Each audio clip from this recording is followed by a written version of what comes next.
시청자 여러분 안녕하십니까? VOA 뉴스입니다. 미국 의회조사국이 2차 미북 정상회담을 앞두고 북한을 상대로 한 외교에서 이룬 것과 이루지 못한 것을 보고서로 냈습니다. 북한의 핵미사일 시험은 중단됐지만 핵시설 공개는 물론 비핵화 정의도 합의 못했는데 북한의 제재 회피는 늘었다고 지적했습니다. 김칸희 기자의 보도입니다. 미국 의회조사국은 북한을 상대로 한 외교를 통해 미국은 북한의 핵미사일 시험 중단을 비롯해 인질과 유해 송환을 이뤘다고 평가했습니다. 반면 북한이 이룬 것으로는 김정은의 국제 이미지 개선과 북중 관계 복원, 남북 관계 개선, 또 유화적 분위기 속에 진행된 북한의 제재 회피를 꼽았습니다. 조사국은 이어 이루지 못한 것으로 비핵화에 대한 정의와 핵시설 공개 및 검증을 지적했습니다. 미북 양측이 비핵화의 정의는 물론 핵시설에 대한 공개와 국제 검증도 합의하지 못했다는 것입니다. 마이크 폼페오 국무장관은 의회 청문회에 출석해 북한의 지속적인 핵분열성 물질 생산을 확인하기도 했습니다. North Korea continues to produce fissile material, nuclear bomb material. Is that correct? Yes, they continue to produce fissile material. 의원들은 1차 미북 정상회담 이후 북한은 비핵화를 위한 구체적인 조치를 내놓지 않았다고 비판했습니다.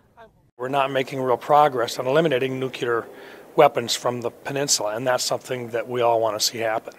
또 국제사회의 대북 제재 이행이 약해진 점을 우려했습니다. 중국과 러시아의 대북 제재 완화 목소리가 커짐에 따라 트럼프 행정부의 최대 압박이 약해지고 있다는 것입니다.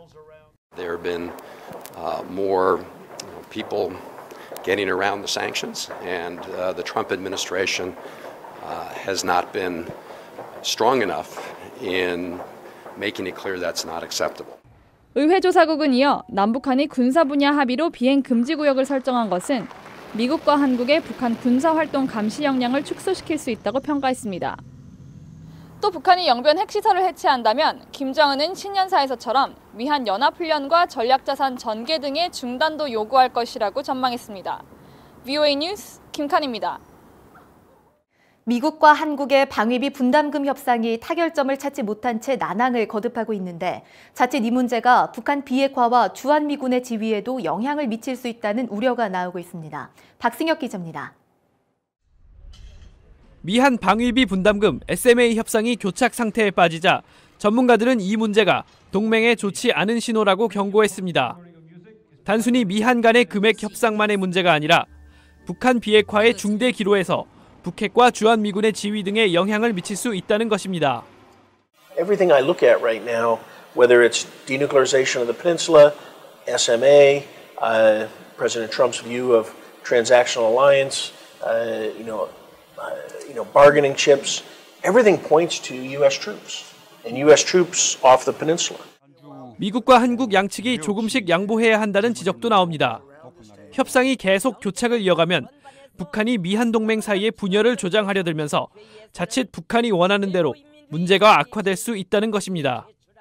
I think both sides are making a mistake to give North Korea the impression that by simply procrastinating, one of us, either South Korea or the United States, will get impatient and want to make some kind of a gesture of goodwill, which the North Koreans can then pocket with no concessions. 실제로 북한은 28일 대외 선전 매체를 통해 분담금 협상을 하는 미국을 향해 원색적인 비난을 하고 나섰습니다. 트럼프 행정부는 한국에 이어 일본, 나토 등과 연달아 협상을 해야 하는 만큼 첫 상대인 한국에 분담금 인상을 관철시키려 한다는 전망도 나옵니다. President Trump has been very clear. They should pay for all of it. Allies should pay for all of it. Right? And so that's going to make it very hard for the U.S. side to back down from these very extreme demands. 전문가들은 미한 동맹이 군사뿐 아니라 경제 분야에서도 서로 도움을 주는 관계라며 지나친 상업적 접근을 경계해야 한다고 강조했습니다. VOA 뉴스 박승혁입니다. 북한이 불법 한적을 위해 교묘한 방법을 쓰고 있어 완전 근절이 쉽지 않다고 일본 정부가 밝혔습니다. 일본 외무성 관계자는 28일 VOA에 보낸 이메일을 통해 지난해 1월 이후 북한이 공해상에서 벌인 선박간 환적 행위로 모두 11건을 적발했다면서 이같이 밝혔습니다.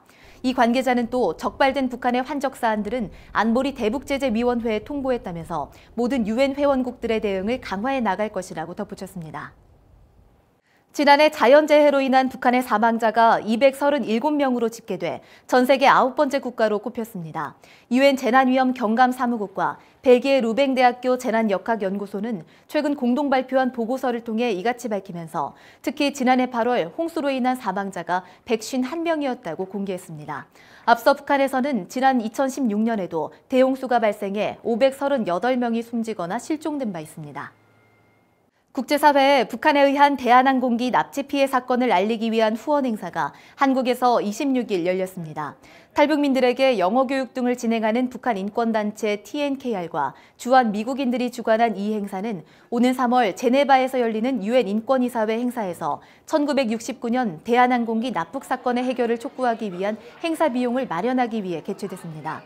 참석자들은 유엔 인권이사회에서 북한에 압박을 가할 것을 요청하는 편지 쓰기 행사도 진행했습니다. VOA 뉴스 마칩니다. 시청해주신 여러분 고맙습니다.